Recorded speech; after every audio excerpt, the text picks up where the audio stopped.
Advocate VP Shri Padmanabhan, സംഘപരിവാറിന്റെ ശബ്ദമാണ് the ഹിന്ദുവിൽ മുഖ്യമന്ത്രിയുടെ അഭിമുഖത്തിന്റെ രൂപമായി ഭാവമായി വന്നത് എന്നാണ് പ്രതിപക്ഷത്തിന്റെ ആരോപണം.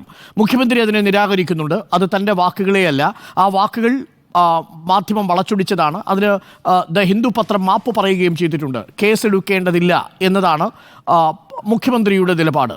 BJPയുടെ നിലപാട് എന്താണ് ഈ വിഷയത്തിൽ? Advocate VP Shri Padmanabhan. അല്ല, ഞാൻ ആദ്യം ഈ കോൺഗ്രസ്സുകാരുടെ ഒരു കാര്യം പറയട്ടെ. ഈ കോൺഗ്രസ്സുകാർ വളരെ വികാരവിക്ഷുബ്ധരായിട്ട് കുറേ ദിവസമായിട്ട് ബഹളം വയ്ക്കുന്നു. മുഖ്യമന്ത്രിയും RSSും തമ്മിൽ ബന്ധമുണ്ട്, മുഖ്യമന്ത്രി RSSൻ്റെ നാവാണെന്നൊക്കെ.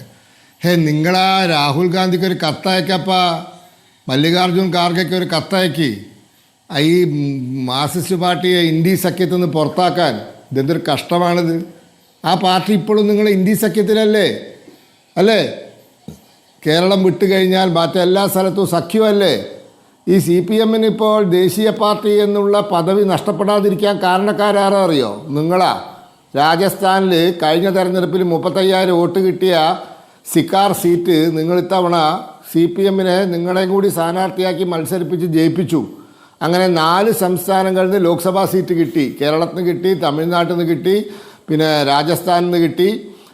ഇങ്ങനെയാണ് CPM നിലനിൽക്കുന്നത്. അപ്പോൾ ആ CPMന് ഇത്തവണ ഇത് വാങ്ങിച്ചു കൊടുത്തത് നിങ്ങളാണ്.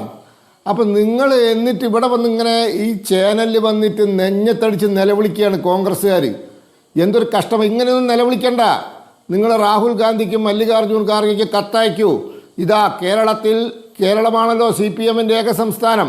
ആ കേരളത്തിൽ CPMും BJPയും RSSുമായി അഭേദ്യമായ ബന്ധമായിരിക്കുന്നു. പിണറായി വിജയൻ സെറ്റിൽമെൻ്റ് ആയിരിക്കുന്നു. RSSന് വേണ്ടിയാണ് പണിയെടുക്കുന്നത്. അതുകൊണ്ട് അടിയന്തരമായി ഇന്ത്യ മുന്നണിയിൽ നിന്നും CPMനെ പുറത്താക്കണമെന്ന് പറഞ്ഞ് കത്തയക്കൂ. അതാരും അയക്കൂല. ഇനി അയച്ചിട്ട് കാര്യമില്ല എന്ന് ഇവർക്കറിയാം. കത്ത് ചുരുട്ടി രാഹുൽ ഗാന്ധി കുപ്പത്തൊട്ടിയിൽ എറിയും. കാരണം അഥവാ ജനതാദൾ യുവോ നിതീഷ് കുമാറോ പിന്തുണ പിൻവലിച്ചാൽ CPMൻ്റെ 4 ആളെയും കൂട്ടി ഭരിക്കാൻ സ്വപ്നം കൊണ്ട് നടക്കുകയാണ് അങ്ങോട്ട്. അതുകൊണ്ട് ഇവർ കത്തയച്ചാൽ ചുരുട്ടിക്കൂട്ടി കൊട്ടയിൽ എറിയും എന്ന് ഇവർക്കറിയാം. അതുകൊണ്ടാണ് ആ പണിക്ക് നിൽക്കാത്തത്. ഇനി ഞാൻ താങ്കൾ ചോദിച്ച ചോദ്യത്തിലേക്ക് വരാം. ഞാൻ ചോദിക്കട്ടെ, ഹിന്ദു പത്രം ക്ഷമ ചോദിച്ചില്ലേ? അപ്പോൾ ഹിന്ദു പത്രം എന്താ പറഞ്ഞത്? ഞങ്ങൾക്ക് ഈ വാർത്ത തന്നത് അല്ലെങ്കിൽ ഈ വരി തന്നത് PR ഏജൻസിയാണെന്നാണല്ലോ പറഞ്ഞത്. അപ്പോൾ ഹിന്ദു പത്രത്തെ വിശ്വസിക്കുന്നു, മാന്യമായ നിലപാടെടുത്ത പത്രമെന്ന് പറഞ്ഞ് അവരെ ക്ഷമിച്ചു കഴിഞ്ഞാൽ അവരെ വിശ്വസിക്കുന്നു എന്നതാണ് അർത്ഥം. അങ്ങനെയാണെങ്കിൽ അവരെ പ്രതിയാക്കണ്ട, അവരെ സാക്ഷിയാക്കിയിട്ട് PR ഏജൻസിക്കെതിരെ കേസ് കൊടുക്കണം. അവരെ സാക്ഷിയാക്കണം. ഇതിന് സാക്ഷിയാണ് ഹിന്ദു പത്രം. അവരിതാ പരസ്യമായി പറഞ്ഞിരിക്കുന്നു, PR ഏജൻസി തന്ന ഇൻഫർമേഷൻ പ്രകാരമാണ് ഞങ്ങൾ ഈ വരി എഴുതി ചേർത്തത്. അതുകൊണ്ട് ഇതാ PR ഏജൻസി മുഖ്യമന്ത്രി പറയാത്ത കാര്യങ്ങൾ പത്രക്കാർക്ക് കൊടുത്തിരിക്കുന്നു. കേസെടുക്കണം. എന്തുകൊണ്ടാണ് കേസെടുക്കാത്തതെന്നറിയോ?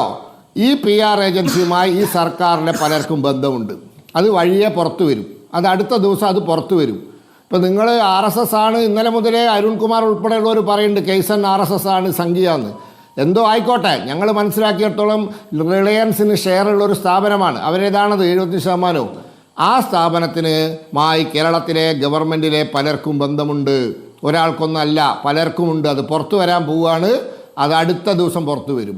അതുകൊണ്ട് ഇവരൊരു ചുക്കും ചെയ്യൂല. CPM ഒരു ചുക്കും ഈ ഏജൻസിക്കെതിരെ ചെയ്യൂല.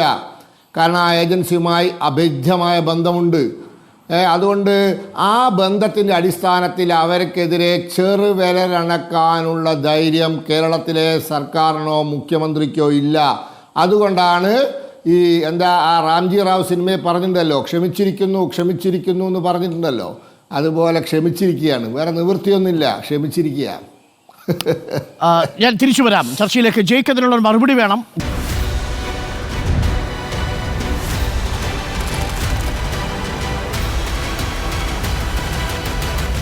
Debate with Dr. Arun Kumar.